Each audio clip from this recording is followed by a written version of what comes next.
En lo más profundo del Sahara existe un lugar llamado Teneré, el desierto en el desierto. Allí crecía, desafiante, una solitaria acacia conocida como el árbol del Teneré.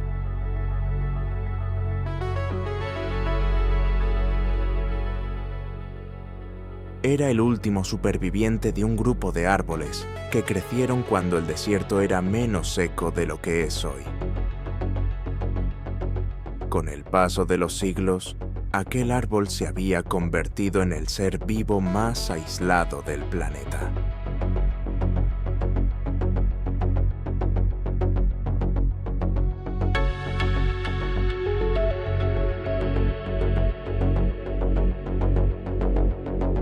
Era el único en un área de más de 600 kilómetros cuadrados.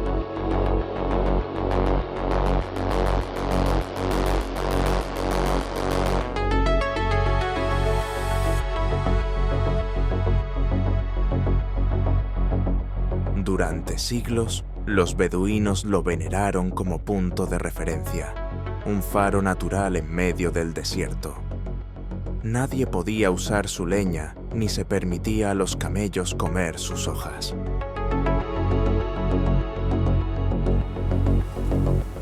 Soportó tormentas de arena, sequías y generaciones de viajeros, pero no pudo sobrevivir ante a la sinrazón del ser humano.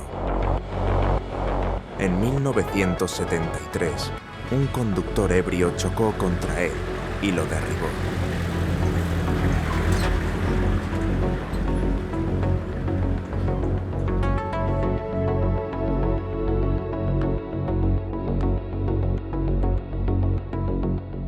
Los restos inertes fueron llevados a un museo en la capital.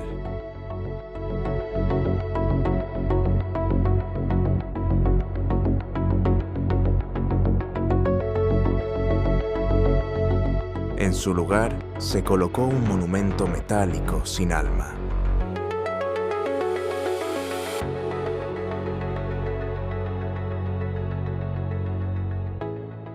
La historia del árbol del Teneré refleja la de nuestro planeta, único, frágil e irrepetible en un universo hostil. Y, como ocurrió con aquel árbol solitario, también podemos destruir la Tierra por pura inconsciencia.